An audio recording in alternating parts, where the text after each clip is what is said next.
Cumprimentamos a todos com a paz de nosso Senhor e Salvador Jesus Cristo. Estamos iniciando mais um programa EBD na TV. Nós estamos durante este primeiro trimestre de 2017 estudando as revistas da CPAD com o tema As Obras da Carne e o Fruto do Espírito. Como o crente pode vencer a verdadeira batalha espiritual travada diariamente. Nós temos como comentarista da CPAD deste trimestre o pastor Osiel Gomes, que é pastor presidente ali em Tirirical, São Luís do Maranhão. Hoje estaremos estudando a lição de número 7, que tem como título Benignidade, um escudo protetor contra as porfias. Então nós vamos ver hoje, dentro do fruto do Espírito, a benignidade, que se confunde muito com a bondade. E vamos ver, dentro das obras da carne, que se contrapõe exatamente ao fruto do Espírito e às suas qualidades. Então nós vamos ver uma das obras da carne, que é a porfia. A qualidade benignidade se fundamenta no amor. Já a porfia, uma das obras da carne, se fundamenta na inveja e no orgulho. Então o que é que nós temos que fazer? Temos que nos fortalecer na benignidade para evitarmos a porfia ou as porfias, né? E também o que? Vamos evitar assim a inveja, o orgulho e outras obras da carne. Quanto mais nos aproximamos do Espírito Santo, quanto mais nos deixamos moldar e conduzir pelo Espírito Santo, mais então nós impediremos a ação maligna das obras da carne em nossa vida. Vamos ver então o nosso texto áureo, que está aí na carta do apóstolo Paulo aos Efésios, capítulo 4, versículo 32, que diz: Antes, sede uns para com os outros benignos, misericordiosos, perdoando-vos uns aos outros, como também Deus vos perdoou em Cristo. Então a benignidade, ela tem essa intenção sempre de estar bem, de estar em paz, de estar em comunhão, de perdão. A benignidade sempre é aquela intenção. Ela sempre procura o bem, ela sempre procura a edificação, a consolação, a exortação. Ela sempre procura melhorar a condição das pessoas, levando-as a Deus. Isso às vezes nos confunde com a bondade, mas a bondade já é a prática, já é a parte de fazer aquilo que é bom. A benignidade entra com o desejo e a bondade entra com a prática. A verdade prática diz o seguinte: a benignidade na vida do crente torna-o uma testemunha do amor de Deus. Então sabemos que Deus é benigno. Deus nunca procura em nós o que é ruim. Quando Ele olha para nós, Ele vê o que Ele pode fazer de bom. Como Ele pode nos aproveitar para fazer algo grandioso, maravilhoso, que vai melhorar a vida das pessoas. Então sempre Deus nos olha com os olhos bons através de Jesus Cristo. Nós estamos em Cristo. Então Deus sempre vai nos olhar de maneira que Ele possa nos usar em alguma coisa para proveito de todos. Então o olhar de Deus é benigno. A intenção sempre de Deus é nos fazer o bem. Então isso é benignidade. Sempre desejar o bem, sempre querer fazer o bem. É sempre aquele olhar bom, sem querer tirar alguma coisa da pessoa, sempre querendo dar alguma coisa boa e aproveitar o que é de bom em cada pessoa. A leitura bíblica em classe está em Colossenses capítulo 3, versículos 12 até 17, que diz o seguinte: Revesti-vos, pois, como eleitos de Deus, santos e amados, de entranhas de misericórdia, de benignidade, humildade, mansidão, longanimidade, suportando-vos uns aos outros e perdoando-vos uns aos outros, Se algum tiver queixa contra outro, assim como Cristo vos perdoou, assim fazei vós também. E sobre tudo isto, revesti-vos de amor, que é o vínculo da perfeição. E a paz de Deus, para a qual também fostes chamados em um corpo, domine vossos corações e sede agradecidos. A palavra de Cristo habite em vós abundantemente em toda a sabedoria, ensinando-vos e admoestando-vos uns aos outros com salmos, hinos e cânticos espirituais, cantando ao Senhor com graça em vosso coração. E quando fizerdes por palavras ou por obras, fazei tudo em nome do Senhor Jesus, dando por ele graças a Deus Pai. Glória a Deus. Então nós aceitamos a Jesus como Senhor e Salvador, nós fomos santificados, separados para Deus, perdoados, justificados, está tudo bem agora. Só que nós temos agora uma vida de comunhão com Deus, uma vida de comunhão com os irmãos e uma vida de testemunho diante da sociedade. Então, nós vamos precisar, além das vestes agora espirituais que recebemos, nós vamos então nos revestir de coisas que vão nos ajudar nessa caminhada daqui para frente. Então, quem é santo, santifique-se mais ainda. Nós temos que viver uma vida de santificação. Nós vamos viver também em comunhão com a igreja e vamos precisar aí de qualidades desse fruto do Espírito do nosso relacionamento. Primeiro com Deus, depois com as pessoas e depois também conosco mesmo. Veja só, são três dimensões.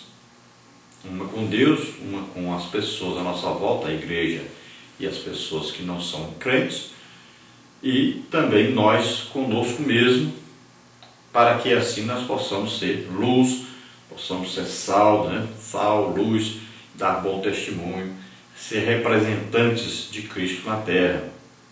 Então aqui Paulo fala de entranhas de benignidade. Então, dentro de nós temos que dar lugar ao Espírito Santo para ele desenvolver essa qualidade, a benignidade, que vai sempre visar o bem, sempre vai desejar o bem. Então, daqui para frente, o que vai acontecer? Sempre que tivermos alguma coisa contra alguém, ou alguém tiver alguma coisa contra nós, sempre nós temos que perdoar, para que possamos viver bem, vivermos tranquilos, em paz, sempre então com o perdão no coração, sempre perdoando. Essa é a vida de cristão, uma vida de perdão. E o perdão diário, muitas vezes até no mesmo dia tem que perdoar várias vezes. Então sempre o perdão estará presente em todo o tempo. E como isso é possível? Sempre com o amor de Deus derramado em nosso coração pelo Espírito Santo. Esse amor deve ir crescendo para com Deus, crescendo para com as pessoas, tanto a igreja como aqueles de fora, vamos amar até os nossos inimigos, orar por eles, abençoá-los, e amor também para conosco, devemos nos amar também, porque somos o quê? Filhos de Deus, nosso corpo é o templo do Espírito Santo. Então essa paz que vem também do fruto do Espírito, a paz de Deus, a paz com Deus, a paz de Cristo, então essa paz deve dominar o nosso coração e deve expandir-se, a atingir as outras pessoas. Devemos ser agradecidos a Deus, lembrarmos de quem nós fomos no passado e agora quem nós somos, e sempre ser agradecidos a Deus pela salvação, pela sua misericórdia, o seu amor, pela constante benignidade que Ele tem para conosco. A palavra de Deus deve sempre habitar em nós. Devemos falar aos outros aquilo que Deus gostaria de falar. Então, essa palavra deve estar sempre no nosso coração. A boca fala aquilo que o coração está cheio. Então temos que estar sempre cheios da palavra de Deus. Então essa palavra deve transmitir salmos, hinos, cânticos espirituais. São cânticos, não esses cânticos normais, mas cânticos direcionados pelo Espírito Santo e até vocalizados, né? Não são no poder do Espírito Santo. Então, tudo que nós vamos fazer em nome de Jesus. Tudo que nós vamos falar em nome de Jesus. Olha só, se nós fizermos isso, nós vamos encontrar uma vida maravilhosa. Tudo que nós falarmos, tudo que nós fizermos, olha só, em nome de Jesus. Isso vai mudar a nossa vida, nosso agir, vai mudar tudo à nossa volta também. Nesta lição nós teremos aí as seguintes partes. A primeira parte, a benignidade fundamenta-se no amor.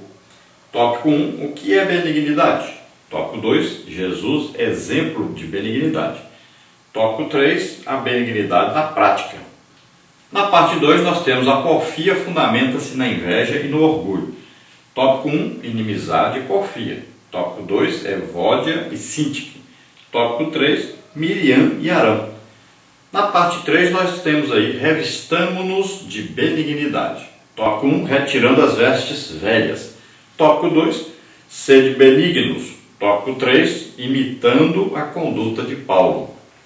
Vamos ver então a introdução que diz: na lição de hoje estudaremos mais um aspecto do fruto do Espírito, a benignidade, e mais um aspecto das obras da carne, a porfia. Veremos que o crente cheio do Espírito tem um coração benigno e procura ter relacionamentos saudáveis, evitando discussões, disputas e polêmicas. O conselho de Paulo a Timóteo foi para que ele fugisse das discussões, polêmicas e debates acerca da lei, pois tais discussões são inúteis e não acrescentam nada à fé dos irmãos. Tito 3,9. Discussões, disputas e polêmicas, né? Olha só, não quer dizer que você não pode, né, ter aí uma reunião, por exemplo, da igreja, onde você vai discutir a palavra de Deus, o significado das coisas, né? Isso é um aprendizado. Nós vamos ver que deve haver isso. Paulo, por exemplo, na reunião, né, no concílio da igreja, ele discutiu com Pedro, né, para chegar ao quê? Uma verdade bíblica, né, ao jeito correto de se comportar, de viver. Vamos ver, por exemplo, Paulo e Barnabé, né, tiveram aquela contenda, separação, por causa de Marcos. Então nós vamos ver vários exemplos. Jesus discutia, teve várias contendas, discussões com os fariseus, por exemplo, né, os escribas. Por quê? Por causa da maneira, do comportamento deles, para ensinar a palavra de Deus. Então houve isso. Então isso não tem a ver com o que nós estamos falando. Nós estamos falando em alguma coisa que vai afastar a pessoa de Deus, alguma coisa que vai criar uma barreira, uma inimizade, uma ofensa, né? Ninguém vai ofender o outro, nem receber ofensa, porque estão aprendendo a palavra de Deus. Então a discussão aí que a gente fala sadia. Agora existem aquelas que causam o quê? Divisão, briga, separação, barreiras. Você vai falar com uma pessoa, por exemplo, que não é crente, você vai falar da idolatria dele, do pecado dele, então vai criar uma barreira, vai criar uma ofensa aí, daqui a pouco uma discussão, briga, e você perdeu aquela alma. Então o que acontecia muito naquela época, começavam a falar sobre aí genealogia, que fulano é filho de fulano, que é filho de fulano, que é filho de fulano, e tal, queriam provar que alguém era salvo, que era parente de Abraão. Então queriam provar para a igreja que quem era descendente de Abraão legítimo é que era salvo, que eles precisavam se circuncidar, guardar o sábado para serem salvos. Então gerava o quê? Uma discussão tremenda, acabava que havia ali o quê? Uma divisão na igreja, uma separação, inimizades, né? Essas porfias que eram mais do que discussões, dissensões, separações e inimizades.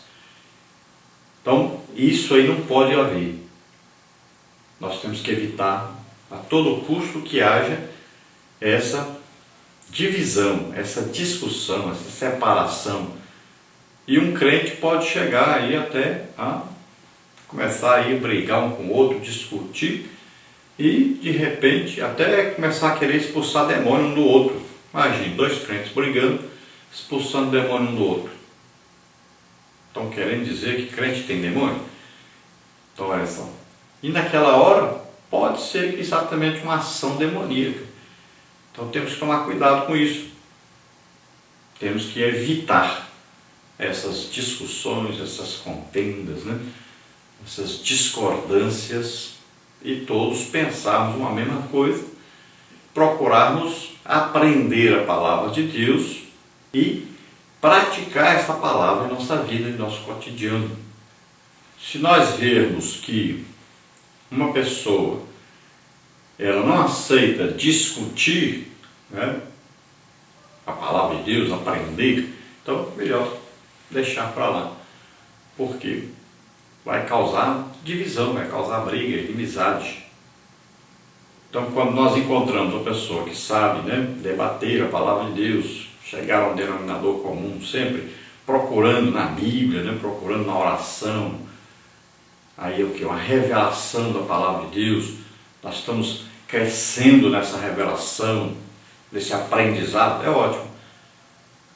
Mas, quando a pessoa não quer de jeito nenhum, quer defender uma posição porque viu alguém falar, porque viu escrito num livro e tal, e a pessoa não está procurando aprender, mas está apenas procurando defender uma posição que encontrou em algum lugar, aí então vai gerar o quê? Uma discussão, uma briga, até inimizade.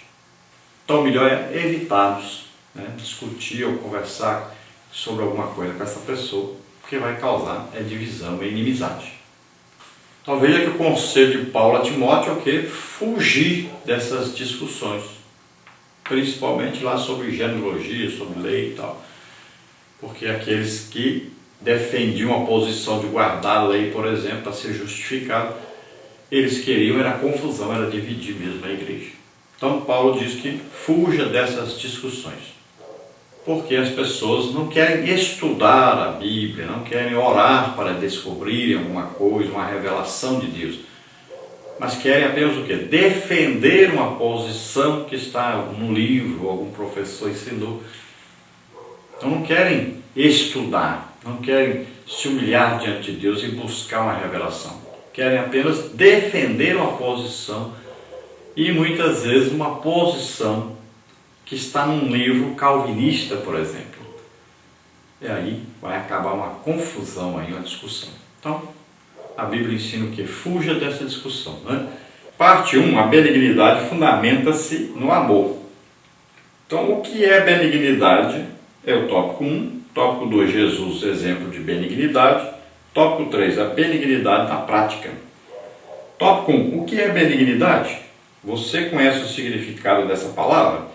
Benignidade significa índole boa, bom caráter, benevolência, humanidade e bondade. No crente, essas características não são resultado de uma boa formação acadêmica ou de uma família funcional. É o resultado do fruto do Espírito. Não conseguimos ser bondosos pelo nosso próprio esforço. A bondade que estamos estudando vem de Deus, pois Ele é a fonte de toda benevolência e amor.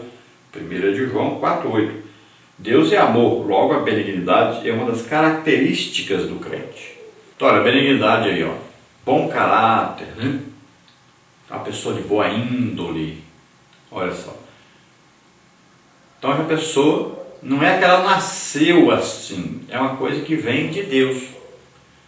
Então, nós podemos olhar aí uma pessoa boa, que nem crente é, trata todo mundo bem, é muito manso, humilde, e não é nem crente. Então, o que é isso? Isso aí o que? É uma coisa natural dele. Essa benignidade que nós estamos falando aqui não é uma coisa natural, ninguém nasceu com isso, é uma coisa que vem de Deus, é um olhar que nós aprendemos com Deus. É uma boa intenção sempre que vem de Deus. Então a nossa intenção que a pessoa seja salva, intenção que a pessoa saiba mais sobre Deus, intenção que a pessoa cresça espiritualmente. Então sempre existe o que? Uma boa intenção. Quando essa benignidade, qualidade do fruto do Espírito em nós, ela é desenvolvida, ela sempre vai ter a boa intenção. Boa intenção. Que intenção? Intenção sempre de levar a pessoa para Deus. para a salvação, para o conhecimento melhor de Deus. Sempre essa intenção. Não é a intenção de disputar, de ganhar uma posição, de ganhar um dinheiro. Nada disso. A intenção sempre é boa, sempre levar a pessoa a Deus. Por isso que a pessoa que é benigno, sempre ela estará tentando ganhar almas, o desejo que ela tem de ganhar almas, de abençoar as pessoas, de orar pelas pessoas, sempre visando o bem das pessoas, nunca pedindo nada em troca. Não é uma negociação. Não se aproxima de Deus querendo alguma coisa, mas ele se aproxima de Deus querendo ser usado por Deus para abençoar as pessoas. Isso é benignidade, sempre tendo essa intenção boa. Tópico 2. Jesus, exemplo de benignidade. Jesus, como homem perfeito, é o nosso maior exemplo de benignidade e amor. João 3,16.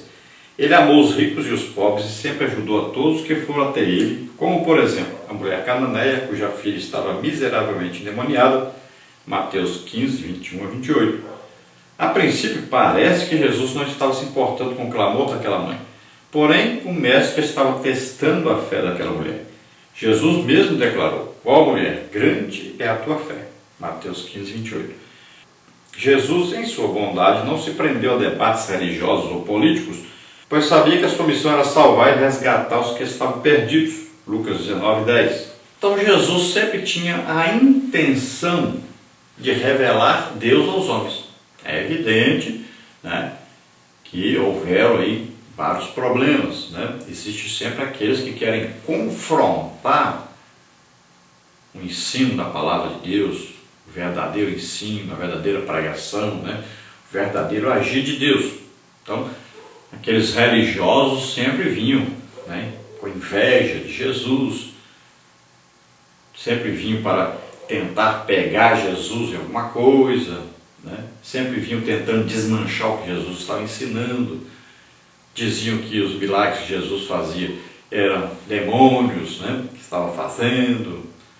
Então sempre aí havia uma coisa contrária a Jesus. Agora Jesus não se prendia a isso. Jesus nunca deixou de fazer a obra de Deus por causa disso.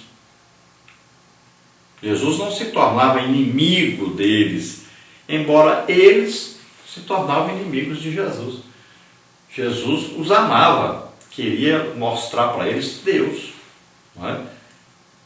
Então veja bem, você não pode parar de pregar o Evangelho porque alguém não quer ouvir o Evangelho, porque alguém está perseguindo você, porque alguém está te odiando por causa disso. Jesus disse: me odiaram sem causa. Então olha só, ele não fez nada de ruim para aquelas pessoas. Ele sempre fazia o bem. Ele sempre queria mostrar Deus. Então vinha aí como a cananeia, por exemplo, né? Que muita gente pensa que ele um grosso, o trator era mau. Não, a intenção dele era testar a fé dela, ver se realmente ela tinha fé para receber o milagre que ela estava querendo. Por que isso? Porque Jesus foi enviado à casa de Israel. Ele tinha uma função, ele tinha uma missão, que era levar os judeus a conhecê-lo como seu Salvador, como o Messias esperado. Então ele veio para pregar o reino de Deus, o Evangelho que Jesus pregou, o Evangelho do reino de Deus, não foi o Evangelho da graça. Ele estava pregando para os judeus. Mas aí o que aconteceu? Apareceu a cananeia. A cananeia não pertencia à família judaica, não era descendente de judeu. Então Jesus agora vai dizer exatamente isso para ela. Mas ele não está dizendo que não vai ajudá-la. Ele está querendo que ela insista. Está querendo que ela aumente mais a sua fé. Que ela acredite que mesmo não sendo do povo judeu, ela pode receber. Então Jesus está fazendo uma coisa ali, extra missão que ele tinha. Olha só. Então ele precisava ser o quê? Benigno. Ele amou aquela mulher e ele elogiou. Somente 2 pessoas Jesus elogiou a fé. E uma das pessoas foi exatamente essa mulher. Porque ela teve fé, ela se humilhou. e recebeu o seu milagre devido a isso. Então olha só que na sua benignidade Jesus levou aquela mulher, conduziu aquela mulher naquele diálogo para que ela recebesse aquilo que não estava à disposição dela, era para os judeus. Então isso é benignidade, você vai levar a pessoa a receber uma bênção de Deus, mesmo que essa pessoa não mereça, mesmo que não estivesse dos planos agora, mesmo que você não estivesse agora por conta de fazer isso, não estava direcionado a fazer isso, mesmo assim, então a sua benignidade que veio dessa qualidade do fruto do Espírito presente em nós, vai fazer com que nós possamos ajudar até aqueles que não deveriam, ou que não poderiam, ou que nós não tínhamos intenção de ajudar, mas nós vamos ajudar, porque a benignidade nos move a isso, a sempre ajudar, sempre abençoar. Tópico 3, a benignidade na prática. O evangelista Billy Graham diz que é muito fácil ser indelicado e impaciente com os que erram e falham. É fácil ser bondoso e gentil com quem nos trata bem, mas precisamos ser benignos com aqueles que erram, tropeçam e ainda nos tratam mal. Para isso precisamos ser cheios do Espírito Santo, como está em Efésios 5,18. A terceira pessoa da Trindade, habitando em nosso interior, nos leva a ser bondosos em todas as circunstâncias. Muitas pessoas rejeitam o cristianismo porque alguns cristãos não amam como seu mestre. Jesus foi gentil para com os publicanos e os pecadores. Ele se assentava e comia com essas pessoas. Mateus 9, 11 e 12. O mestre também fez questão de pousar na casa do publicano Zaqueu. Lucas 19, de 1 a 10. Os publicanos, por serem os cobradores de impostos, eram odiados pelo povo, pois em geral cobravam mais do que as pessoas deviam. Na cruz, Jesus demonstrou benignidade ao atender o pedido de um salteador. Lucas 23, 42 e 43. Então é fácil, né? A coisa mais simples é ser paciente, né? É tratar mal. É fácil, porque é uma reação instantânea que vem em nossa vida. Não são todas as pessoas que têm essa reação, né? Muitas pessoas já são mansas, tranquilas, por natureza. Mas, se nós somos assim, então, o que nós temos que fazer? Mudar isso, nos aproximando mais do Espírito Santo para aprendermos, né? Para mudarmos. E isso é gradativo. Então nós percebemos isso em nossa vida e nós vamos mudando. Com isso, o que nós temos que fazer? Nos aproximar mais do Espírito Santo, orar mais, né? Nos dedicarmos mais e, a partir daí, mudarmos esse nosso agir. Veja só, as pessoas que Jesus geralmente confrontava, né? Sempre eram o quê? Os religiosos. Não eram as pessoas normais. Eram aqueles que representavam a religião de Israel. Então esses, sempre havia uma discussão, uma contenda, né? Sempre havia alguma coisa. Por quê? Porque eles não aceitavam a verdade de Deus, não viam Jesus como representante de Deus. Então eles estavam ali exatamente só para combater Jesus. Mas todas as pessoas, as demais pessoas, Jesus sempre tratava bem, Jesus sempre queria abençoá-los, foi até na casa de pecadores, comeu junto com eles, né? Tratou bem. Aquela mulher, por exemplo, pega em adultério, Jesus não chegou lá e condenou-a. Veja só, é um tratamento de Deus, um tratamento em amor, sempre com benignidade, sempre com maneira de ajudar, de fazer com que as pessoas sejam salvas, né? Se aproximem de Deus, tenham uma vida melhor. Essa sempre é a intenção de quem é benigno, de quem aprendeu do Espírito Santo a benignidade. É sempre a intenção de ajudar, de melhorar, de fazer com que a pessoa compreenda as coisas de Deus. Então Jesus, ele mesmo diz, aprendei de mim que sou manso e humilde de coração. Então ele sempre chegava com amor, com bondade, sempre com a intenção de ajudar, sempre com a intenção de levar Deus às pessoas, de fazer Deus conhecido àquelas pessoas, que eles pudessem conhecer o amor de Deus. Então sempre essa era a intenção de Jesus. Isso é benignidade. Então a benignidade fala de doçura, de amor, desse desejo de ajudar, de demonstrar o amor de Deus.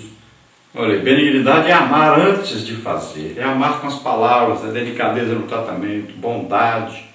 E a bondade é demonstrar a benignidade através de ações, é amar com atos práticos. Essa palavra aí, ó, no grego, lê-se Christotes, benignidade. Então, aí é o que? É um fruto do Espírito. No dicionário Strong, significa bondade moral, integridade, benignidade, bondade. O dicionário Almeida significa aí, bondade, misericórdia. Lá nos comentários da Bíblia Thompson, significa aí, compaixão, misericórdia, bondade de Deus.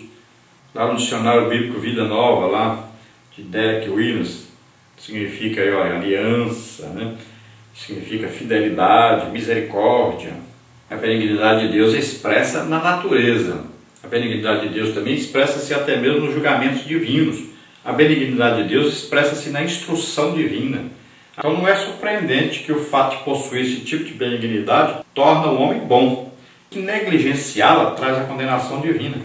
Podemos notar então no Antigo Testamento que a palavra Christos pode descrever algo muito precioso, porque em Ezequiel é usada 2 vezes para descrever pedras preciosas. Esta benignidade é uma das coisas que o cristão deve vestir como parte da vestimenta da vida cristã. Então é com esta benignidade que os cristãos devem perdoar uns aos outros, e esse perdão segue o modelo que nós mesmos recebemos de Deus. Antes, sede uns para com os outros benignos, perdoando-vos uns aos outros, como também Deus em Cristo vos perdoou. Na parte 2 nós temos então a porfia, fundamenta-se na inveja e no orgulho. E aí nós temos os tópicos. O primeiro tópico, inimizade e porfia. Tópico 2, Evódia e Sintique. Tópico 3, Miriam e Arão. Vamos então no tópico 1, inimizade e porfia. Embora estas duas palavras pareçam ter o mesmo significado, elas são distintas. Segundo o dicionário Alves, inimizade é ódio, indisposição e malquerença. Porfia significa contendas de palavras, discussão, disputa e polêmica. Embora tenham significados distintos, elas são obras da carne, da velha natureza, por isso devemos fugir de tais ações. Gálatas 5, 20 e 21. Então nós podemos dizer que a inimizade já é o que? O resultado da porfia. Então como é que vai acontecer? A inimizade vai surgir depois do que? Da discussão, não é?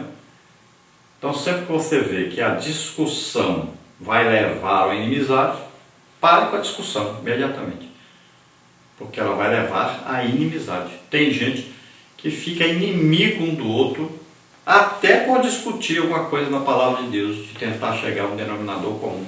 Dentro da palavra de Deus, a pessoa está tão envolvida com a porfia que esta porfia vai levá-lo à inimizade até com o próprio irmão. E acontece muito isso.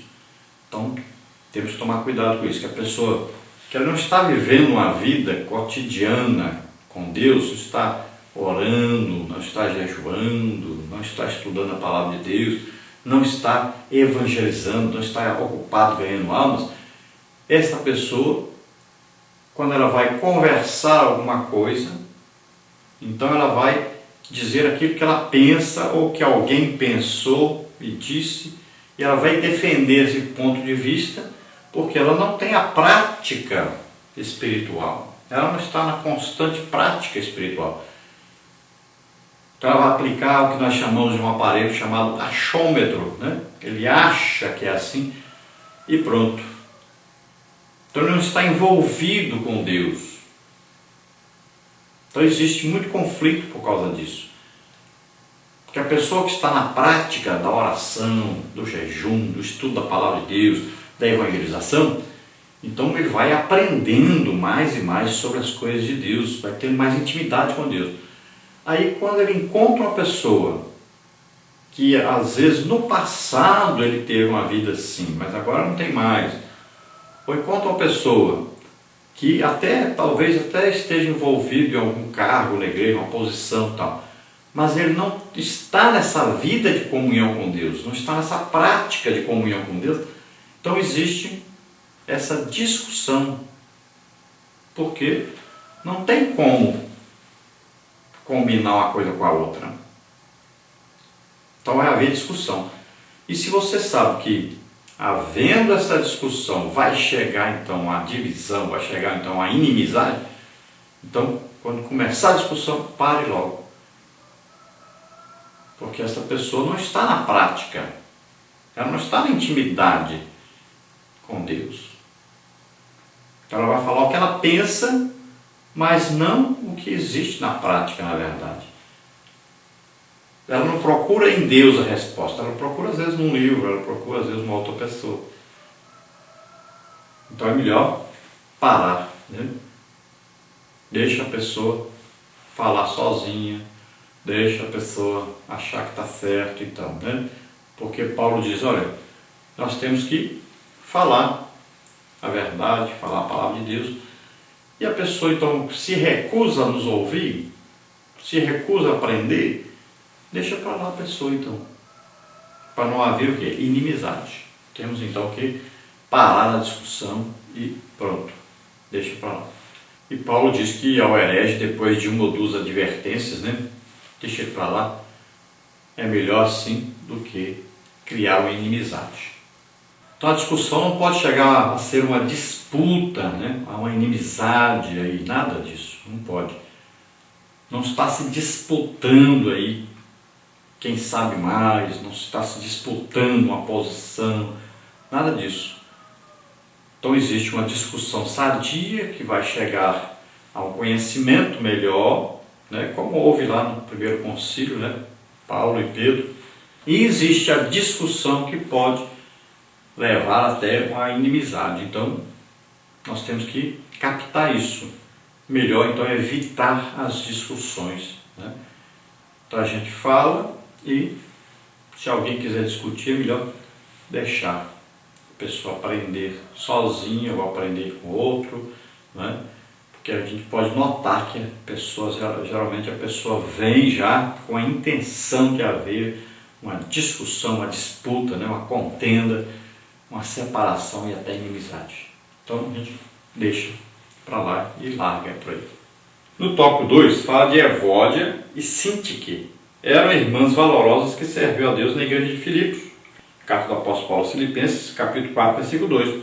Tudo indica que essas irmãs se deixaram levar pela velha natureza e estavam envolvidas em alguma porfia. Não sabemos ao certo o motivo da diferença entre elas.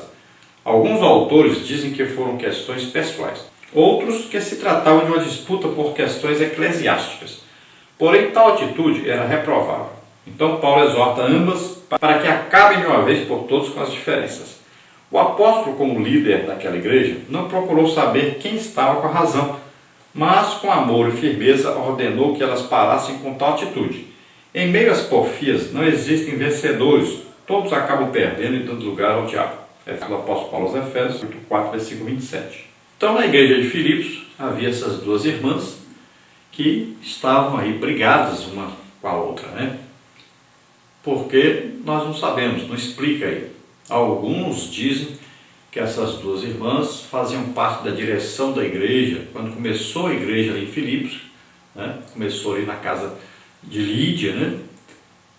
Depois nós vemos também que o carcereiro ali, na casa dele também nasceu uma igreja.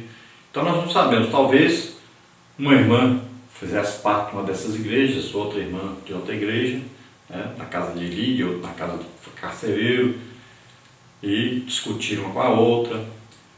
Tem aí várias coisas que podemos deduzir, mas o certo é que as duas estavam brigadas uma com a outra e isso causava problema para a igreja. Então, o que aconteceu? Paulo diz, olha, acabem com isso, não discutam mais, não briguem mais, façam amizade e acabou. Então é isso que nós temos que fazer, né? Se houve alguma divisão, alguma discussão, nós conversamos um com o outro, esquece isso, não discutimos mais e pronto. Para não haver prejuízo do corpo de Cristo, não haver prejuízo da igreja em geral. Então é melhor sair, deixar, né? A pessoa falando lá. Então melhor é fazermos de conta que não aconteceu nada. Pronto. Se for preciso, peça perdão ao irmão e pronto, acabou. E fica por isso mesmo, não discuta mais com essa pessoa, porque já sabe que essa pessoa não pode discutir com ela. O certo a fazer é isso. No tópico 3, Miriam e Arão. Moisés havia sido escolhido pelo Senhor para conduzir o seu povo até Canaã. E uma das suas características mais marcantes era a mansidão e a humildade. Números 12 e 3. Todo líder precisa dessas duas características para que tenha uma liderança bem-sucedida. Certo dia, Miriam e Arão, irmãos de Moisés, ficaram indignados pelo fato de ele ter casado com uma mulher cuxita. Números 12 e 1. Eles não estavam preocupados com Moisés, mas por trás da porfia também havia outro sentimento, a inveja. Eles certamente desejavam a liderança do irmão. Um sentimento carnal traz consigo outros sentimentos, despertando o que há de pior em cada pessoa. As consequências da inveja e da porfia foram terríveis para Miriam e para todo o povo, pois tiveram que ficar retidos em um lugar até que Miriam pudesse se juntar novamente à congregação. Números 12 e 15. Tenha cuidado com a porfia, pois ela trará prejuízos a você e ao povo de Deus. Então o caso aí de Miriam, e Arão. Então havia ali o que? Um desejo de também eles serem importantes, se destacarem. Eles queriam mesmo que Moisés, queriam ser reconhecidos como iguais a Moisés. E aconteceu o quê? Eles tiveram inveja, dessa inveja nasceu a porfia. Começaram então a discutir, e acabou que Moisés pediu a ajuda de Deus, confiou em Deus e Deus trouxe a resposta. Acabou que Miriam ficou leprosa devido a isso, Arão também sofreu consequências. Nós vamos ver que Arão morreu mais cedo do que era para morrer. Teve várias consequências outras. Mas importante é saber que existe muito isso dentro da igreja. Pessoas que se destacam e aí outras pessoas vêm porfiar, vêm discutir, contender com essa pessoa porque essa pessoa se destaca. Isso é uma coisa terrível. Qualquer pessoa que tem um destaque dentro da igreja, às vezes a pessoa tem um cargo importante dentro da igreja, ou às vezes a pessoa tem uma posição social de destaque. Então ela tem que saber que virão pessoas até ela para disputarem com a intenção de porfiar, de discutir, de contender. Porque a pessoa tem a intenção de quê? De ficar acima dela. E isso é uma coisa que acontece muito. E existe muito na igreja as pessoas que antigamente se destacaram. E aí agora querem se destacar na marra, sem oração, sem jejum, sem estudo da Bíblia, sem comunhão com o Espírito Santo, porque tiveram passado. Então a pessoa acha que o passado é que conta e não o presente. E isso acontece muito, existem essas divisões dentro da igreja. Se você, por exemplo, ensina a palavra de Deus, se destaca nesse ensino, você vai sempre encontrar alguém que quer contender com você, que quer falar que esse ensino está errado, que vai confrontar você, porque ele viu que você tem uma posição de destaque. Então ele quer tirar você dessa posição para ele entrar no lugar. Então se ele conseguir derrubar você, ou falar alguma coisa que contraria o que você falou, então ela vai se sentir importante. Então ela quer fazer isso. Muita gente tem isso, esse desejo de fazer isso. Então o que é que nós temos que fazer? Muitas vezes nós vamos ter que deixar a pessoa falando, como se ela tivesse razão. É o jeito. Para evitar então essa inimizade, essa contenda, essa discussão. Porque nós vamos achar, Jesus sempre teve isso com Jesus. Onde ele estava, os religiosos mandavam alguém para ver se pegava Jesus em alguma resposta, para falar alguma coisa contrária à palavra de Deus. Olha só, acontecia demais isso. E a gente tem que saber que nós, principalmente aqueles que se destacam no ensino, na pregação, vão ter sempre alguém para contender com eles. Então tenha paciência, tenha calma e evite essas discussões, porque vão acabar em inimizades. Essa palavra eritéia aí, que está escrita eritéia, então ela tem uma tradução, na verdade, no grego, a palavra fica bem diferente. Seria periciar. Então o original seria essa palavra, periciar. Significa o quê? Discórdia, né? Então, a porfia é obra da carne. Se você quiser falar eritéia, aí não tem problema.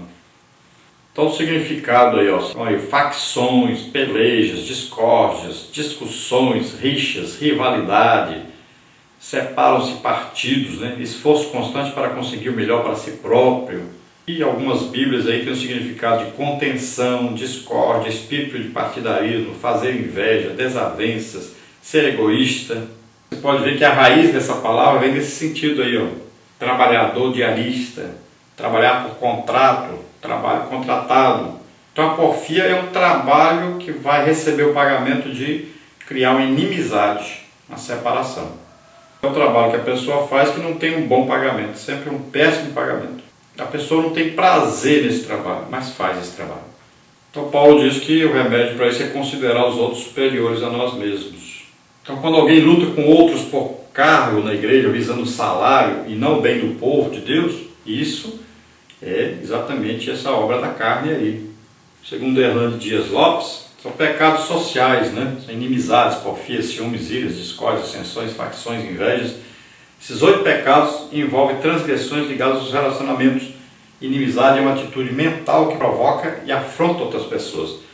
Porfias e ciúmes referem-se a rivalidades. As iras são acessos de raiva e as discórdias dizem respeito às ambições interesseiras e egoístas que criam divisões na igreja. Dissensões e facções são termos análogos. O primeiro sugere divisão e o segundo rompimentos causados por um espírito partidário. As invejas indicam rancores e o desejo profundo de ter aquilo que os outros têm. Segundo o comentário Esperança, no Novo Testamento, né, porfias e ciúmes estão no plural. A tradução deveria corresponder a esse fato. O plural traz à memória de maneira ampla esferas inteiras, ao contrário do ato isolado. Então essa palavra não deve ser derivada de eres, briga, mas de éritos, trabalhador assalariado. E tornou-se uma palavra usada para xingar o procedimento ganancioso e vil. No comentário bíblico wesleyano, significa aí, ó, ressentimento ou rivalidade, é fortemente autoafirmação. Então facções aí são o quê? Um desenvolvimento mais forte de ciúmes. A hostilidade em seguida chega ao ponto em que os contendores vão se separar então em transitórias divisões ou permanentes partes. Em Provérbios 17:14 diz: como soltar as águas é o princípio da contenda, deixa por isso a porfia antes que sejas envolvido. Então essa palavra tem muito a ver com contenda, como por exemplo entre os pastores, né, de Abraão e de Ló. Então vamos ver aí uma solução para a porfia. Então deve ser o quê? Um acordo, a palavra de Deus sobre isso. Então como podemos ser mais agradáveis? Veja aí como está na enciclopédia Lumina. Romanos 14:19 diz o quê? Sigamos, pois, as coisas que servem para a paz e para a edificação de uns para com os outros. Colossenses 3:14 diz: sobretudo, revestidos de amor, que é o vínculo da perfeição. Podemos ser mais agradáveis quando a harmonia é a nossa meta principal nos relacionamentos. Romanos 12:16 diz: sede unânimes entre vós, não ambicioneis as coisas altivas, mas acomodai-vos às humildes, não sejais sábios em vós mesmos. Romanos 15:5 diz: ora, o Deus da paciência e consolação vos conceda o mesmo sentimento uns para com os outros, segundo Cristo Jesus. Devemos adotar a atitude humilde de Jesus Cristo em nossos relacionamentos. A humildade não convida à hostilidade, mas a hostilidade com certeza traz de volta mais hostilidade. Provérbios 17:14 diz: como abrir-se da represa, assim é o princípio da contenda. Deixa a porfia antes que haja rixas. Devemos ser sensíveis ao acúmulo de tensões e fazer todos os esforços para mandá-los embora antes que estourem. Como podemos então chegar a um acordo? 1 Coríntios 1:10 diz: rogo-vos, porém, irmãos, pelo nome de nosso Senhor Jesus Cristo, que digais todos a mesma coisa, que não haja entre vós divisões, para que sejais unidos no mesmo sentido e no mesmo parecer. Filipenses 2:2 diz: completai o meu gozo, para que tenhais o mesmo modo de pensar, tendo o mesmo amor, o mesmo ânimo, pensando a mesma coisa. Estando unidos em pensamentos e propósitos, nos ajuda a trabalhar juntos em amor para chegar a um acordo. Começar discussões primeiro determinando qual é o seu propósito. Em qual área da minha vida não deve haver acordo? Então, Salmo 119:3 diz: não praticam iniquidade, andam em seus caminhos. Provérbios 25:26: como fonte turva ou manancial poluído, assim é o justo que cai diante do ímpio. 1 de Reis 18:21: Elias se achegou a todo o povo e disse: até quando cocheareis entre dois pensamentos? Se o Senhor é Deus, seguiu, mas se Baal, seguiu. Porém o povo não lhe respondeu nada. 1 Coríntios 10:21: não podeis beber o cálice do Senhor e o cálice dos demônios, não podeis ser participantes da mesa do Senhor e da mesa dos demônios. 2 Coríntios 6:15-16 diz: e que concórdia há entre Cristo e Belial? Que parte tem o fiel com o infiel? Que consenso tem o templo de Deus com os ídolos? Pois vós sois santuário do Deus vivente, como Deus disse: neles habitarei e entre eles andarei, e eu serei o seu Deus e eles serão o meu povo. Não tem como haver a união do bem e do mal por causa dos seus caminhos contraditórios. Até que Deus resolva a questão de uma vez por todas, haverá guerra entre Deus e Satanás, o bem e o mal, o certo e o errado. Promessas de Deus, diz o que? Salmo 133:1: quão bom e quão suave é que os irmãos vivam em união. Então temos aí uma solene advertência, né? O neomodernismo teológico, aí, seitas heresias, Raimundo Oliveira, diz o seguinte: escrevendo a Timóteo, e em extensão a nós hoje, diz o apóstolo Paulo: se alguém ensina alguma outra doutrina, se não conforma com as sãs palavras de nosso Senhor Jesus Cristo, e com a doutrina que é segundo a piedade, é soberbo e nada sabe, mas delira acerca de questões e contendas de palavras, das quais nascem invejas, porfias, blasfêmias, ruins suspeitas, contendas de homens corruptos de entendimento e privados da verdade, cuidando que a piedade seja causa de ganho. Aparta-te dos tais. Mas é grande ganho a piedade com contentamento. 1 Timóteo 6:3-6. Vamos então à parte 3, que diz: revistamo-nos de benignidade. Tópico 1, retirando as vestes velhas. Tópico 2, sede benignos. Tópico 3, imitando a conduta de Paulo. Tópico 1, então, retirando as vestes velhas. Paulo exorta os crentes de Colossos a se despirem da velha natureza, deixando de lado a ira, a malícia, a maledicência e as palavras torpes. Colossenses 3:8. Como filhos de Deus, precisamos nos revestir de vestes novas, ou seja, novas atitudes, a fim de anunciar ao mundo a benignidade de Deus. 1 de Pedro 2:9. Vivemos neste mundo, mas não podemos nos conformar com a sua maneira de viver e pensar. Romanos 12:1. Precisamos de santidade, pois sem ela jamais poderemos agradar ao Senhor e nem vê-lo, como está em Hebreus 12:14. Então Paulo fala sobre a velha vida, onde muitas vezes nós estávamos aí envolvidos, com palavras torpes, com iras, contendas. Então nós devemos nos vestir de novo agora dessa nova vida, uma vida em Cristo, com Cristo, onde falamos em nome de Jesus, onde representamos Jesus. Então é uma nova realidade. Nós devemos então nos vestir dessa nova vida, e isso através do Espírito Santo que está em nós, desse fruto do Espírito que Ele colocou em nós, e que dentro desse fruto existem aqui qualidades a serem desenvolvidas. Nós devemos então dar lugar a essas qualidades em nossa vida. Isso é um vestir-se de novo. Depois de salvos, ainda vamos nos vestir dessas qualidades. E fazendo isso, nós vamos mostrar ao mundo a benignidade de Deus. Então as pessoas vão ver em nós a benignidade de Deus. O desejo sempre bom de fazer com que as pessoas conheçam Deus, sejam salvas, sejam abençoadas, curadas, recebam as bênçãos de Deus. Sempre o desejo nosso deve ser esse, de abençoar as pessoas, de revelar às pessoas Jesus Cristo. Tópico 2, sede benignos. A benignidade é um antídoto e um escudo contra as porfias. Tornamo-nos benignos porque fomos perdoados e justificados por Jesus Cristo, e agora o Espírito Santo habita em nós e nos ajuda a viver de modo santo e justo. Fomos perdoados por Cristo. Por isso precisamos também conceder o perdão àqueles que nos ofendem e magoam. Mateus 6, 12, 14, 15. De certa forma, é até fácil agir com bondade com aqueles que agem conosco dessa mesma forma. Mas precisamos ser benignos com aqueles que nos odeiam e nos maltratam. Jesus nos ensinou a amarmos até mesmo os nossos inimigos. Mateus 5, 44. Então devemos ser benignos até com os nossos inimigos. Imagine com os irmãos. Então sempre procurar ser benignos, sempre procurar o bem, sempre procurar ajudar, sempre procurar levar aí o amor, a paz, a união, fazer todo o possível, né? Nós vamos ter essa atitude, esse desejo de que o bem prevaleça. E sempre nós vamos ter que praticar o quê? O perdão. Sempre. Esse perdão estará presente na vida cristã. Por quê? Sempre vai haver aqueles que querem contender, querem porfiar, muitas vezes querem mesmo a inimizade, a divisão.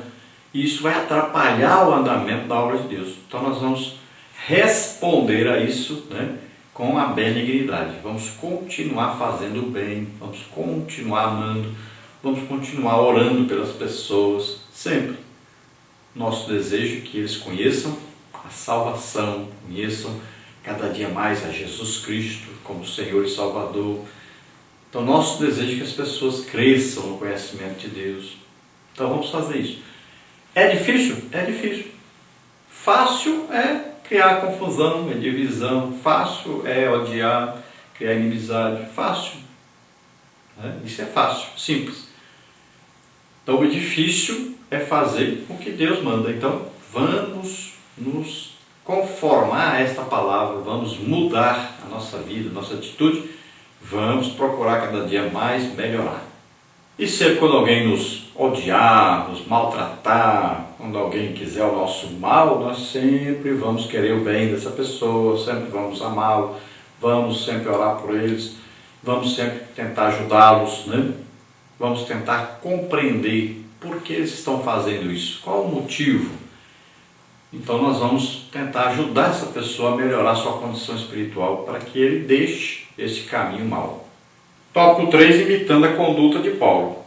O apóstolo Paulo tinha uma vida ilibada e, como líder, era um exemplo para os crentes de Corinto.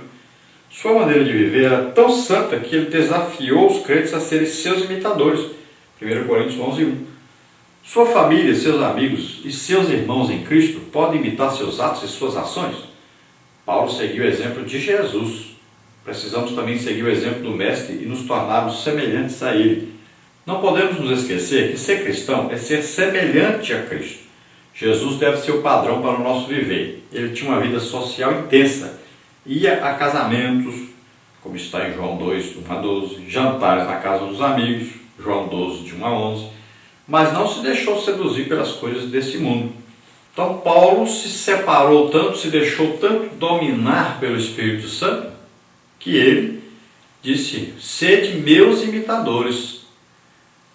Mas o que as pessoas tinham que imitar em Paulo? Aquilo que ele imitava de Jesus.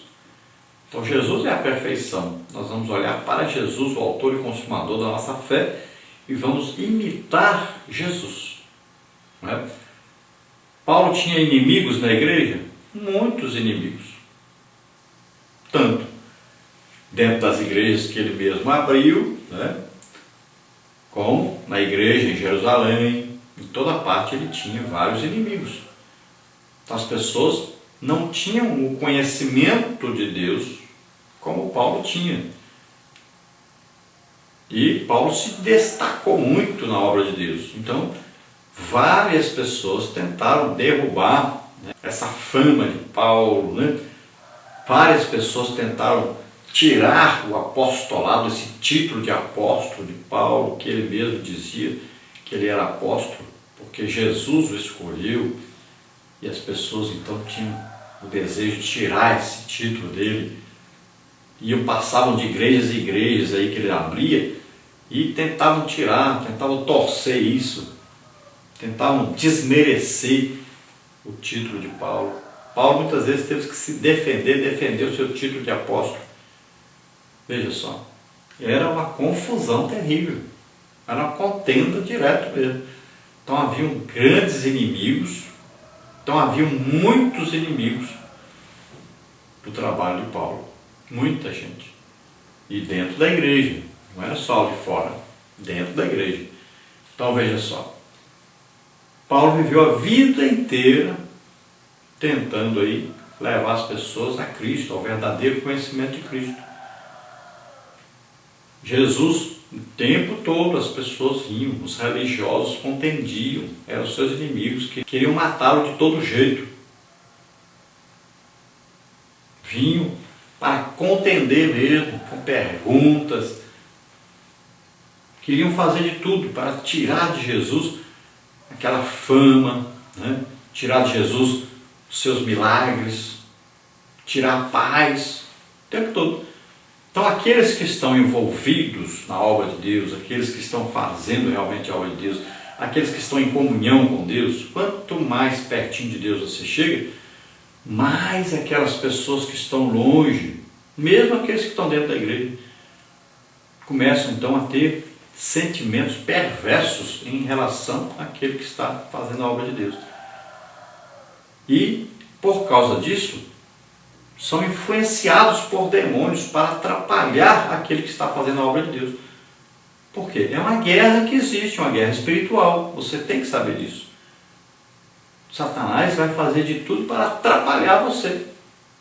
E eu tenho bem certeza disso, sei como é que funciona. Imagine, eu oro aí por cerca de 1000 pessoas por mês que são curadas. Imagine quantos demônios Satanás vai mandando para atrapalhar isso. Ele não quer ver essas pessoas curadas. Então existem vários problemas, né? Acontece de tudo. Nessa última viagem minha, por exemplo, perderam a minha bagagem. Imagine. Tinha que pregar na sexta-feira à noite, cheguei em São Paulo já tarde, o avião atrasou e tive que sair do aeroporto. Cheguei na igreja, já era quase 9 da noite, para pregar ainda com a roupa que eu estava, porque não tinha roupa. Olha só, e acontece muita coisa. A gente vê a ação maligna para atrapalhar a obra de Deus. Mas nessa sexta-feira que eu fui, cheguei em São Paulo, Jesus ainda curou mais de 100 pessoas nessa noite de sexta-feira, lá na igreja de Almanara, né, ali em São Paulo. Depois fomos lá para Santa Maria. Mas olha só, ainda cheguei com a roupa que estava, e peguei uma gravata emprestada do irmão, peguei a Bíblia emprestada do irmão, tudo estava na mala. E fui ainda pregar e orar pelos irmãos, e Jesus ainda curou mais de 100 pessoas. Mas existe uma ação maligna, as pessoas, né? Uma ação que vem para atrapalhar. Imagine, quantos tentam tirar a minha paz? Quantos vêm com discussões, com tudo? Eu tenho um programa na televisão há 12 anos. Imagine quantos querem atrapalhar. Imagine quantos querem contender. Imagine, é complicado. Você quer seguir a Deus, quer fazer a obra de Deus? Vai aparecer muita gente para tentar atrapalhar. Isso é normal e nós temos que saber disso. Nós vamos fazer o quê? Nós vamos orar por essas pessoas, vamos abençoar essas pessoas, vamos fazer de tudo para viver em paz com essas pessoas. É assim que nós temos que fazer. Porque sabemos que todos aqueles que querem aparecer, eles procuram pessoas que tenham destaque para poder eles contenderem com essa pessoa e assim então eles vão aparecer. Veja só. Nós temos então que estar firmes, sempre orando, jejuando, estudando a palavra de Deus. Então nós vamos aumentando, né? Nós estamos aí lutando para orarmos aí 3 horas por dia. Estamos aí estudando a Bíblia todo dia, estudando as lições da escola dominical. Estamos na prática do jejum. Jesus está salvando muitas vidas, né? Essa última vez que estivemos em São Paulo, agora, final do mês de janeiro, Jesus salvou 51 pessoas, curou 253 pessoas, libertou 15 pessoas. Então, é uma obra grandiosa que tem aí para ser feita. Nós não podemos perder tempo com essas coisas, não podemos parar porque alguém quer contender. Não, vamos orar para essas pessoas e vamos prosseguir. Vamos então à conclusão que diz: se realmente desejamos expressar um cristianismo vivo, autêntico, precisamos excluir do nosso meio as porfias, pois são obras da carne e maculam o corpo de Cristo. Precisamos seguir o exemplo de Jesus Cristo, que com a sua benignidade atraía as pessoas para se reconciliarem com Deus. Jesus manifestou sua benignidade curando os enfermos, libertando os oprimidos pelo diabo e morrendo na cruz pelas nossas ofensas e delitos. Então olha só, a resposta de Jesus, aí essas pessoas que vinham com porfias, né, que queriam levar aí a inimizade, a separação, a resposta de Jesus era o quê? Era amor. Olha só, era benignidade. Ele sempre trazia o quê? Uma palavra de Deus. Sempre trazia o quê? Curas, libertações, milagres. Ele respondia com bem. Então vemos aí como Jesus agia. As pessoas vinham contra ele, queriam porfiar, queriam discutir, queriam contenda, inimizade. E ele vinha em resposta com o quê? Com amor. Curas, libertações, milagres, a palavra ensinada. Olha só. Ele vinha com a resposta de Deus, é o bem. Então nós vamos fazer isso, vamos imitar Jesus. As pessoas vêm contra nós e nós vamos levando as coisas boas, levando Deus às pessoas. Deixa os que querem contender para lá, não vamos nos preocupar com isso, não vamos perder sono por causa disso, não vamos deixar de fazer a obra de Deus por causa disso, nada disso. Nós vamos prosseguir fazendo o bem, ensinando a palavra de Deus, amando as pessoas, fazendo o bem, sempre orando por elas para que elas sejam curadas, libertas, né? Milagres aconteçam em suas vidas, que elas estejam bem, estejam com Deus. Vamos orar agora. Se você deseja aceitar Jesus como Senhor e Salvador, é a sua oportunidade. Também, se você deseja uma vida nova com Deus, uma vida de mais comunhão com Deus, vamos orar. Você está doente, está enfermo? Nós vamos orar agora para que você seja curado. Vamos orar. Pai querido, em nome de Jesus, todas essas vidas que agora se chegam a Ti, Senhor, arrependidos dos seus pecados, querem entregar suas vidas para Ti, foram convencidas pelo Espírito Santo do pecado, da justiça, do juízo, que agora possam receber a Tua salvação, o Teu perdão. Agrarei contigo, estarei, por clara força, cramturei na sare. Ó Pai, ensina para eles, revela a eles o Teu amor, a Tua misericórdia, o Teu perdão. Ó Deus, ajuda-os agora, que eles possam começar uma vida nova, a Tua presença, que eles possam amar a todos, que possa agora esse fruto do Espírito estar neles e que eles possam dar lugar ao Espírito Santo para que essas qualidades sejam produzidas em seu caráter, em sua vida daqui para frente. Abençoa essas vidas, aqueles, Pai, que querem mudar, querem cada dia mais melhorar, cada dia mais dar lugar ao Espírito Santo, cada dia mais ter a benignidade presente em seu caráter. Ajuda, Senhor, essas vidas, muda-nos a todos nós, Senhor, nos abençoa e nos dá sempre comunhão cada dia mais contigo, cada dia nós possamos amar mais, derrama mais e mais amor em nossos corações, Senhor, nos ajuda a amar cada dia mais. Pai querido, ensina agora essas pessoas, Senhor, o caminho da benignidade. Pai querido, em nome de Jesus, agora vem, Senhor, com o Teu perdão, com a Tua misericórdia, vem agora, Senhor, com o Teu amor e salva, Senhor, e cura, Senhor, em nome de Jesus. Solta essas vidas agora, toda enfermidade, toda doença, em nome de Jesus. Toca, Senhor, agora essas vidas, trazendo, Senhor, a cura, em nome de Jesus. Oh,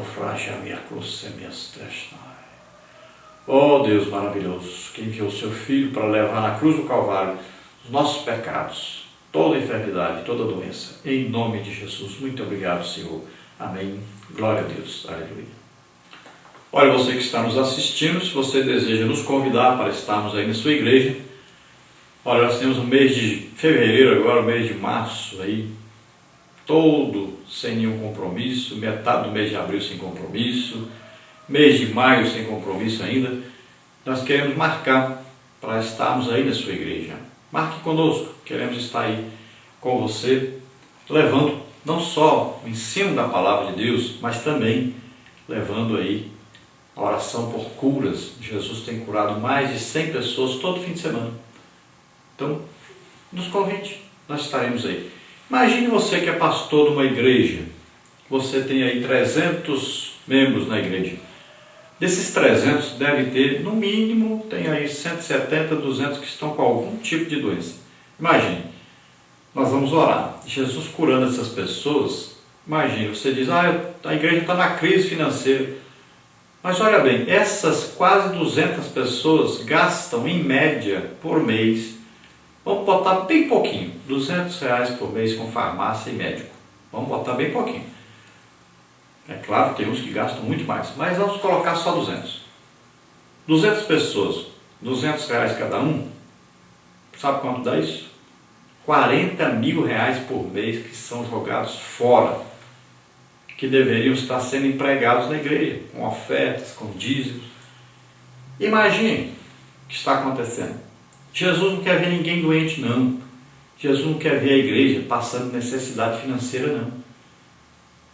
Ele quer que a igreja envolva-se na obra de Deus, ganhe almas, empregue dinheiro, mandando missionários, fazendo cruzadas evangelísticas, ajudando os povos necessitados.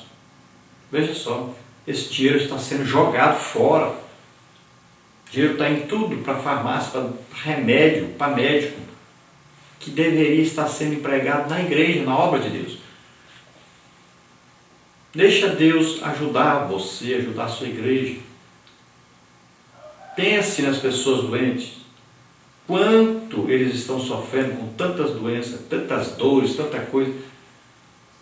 Ajude essas pessoas.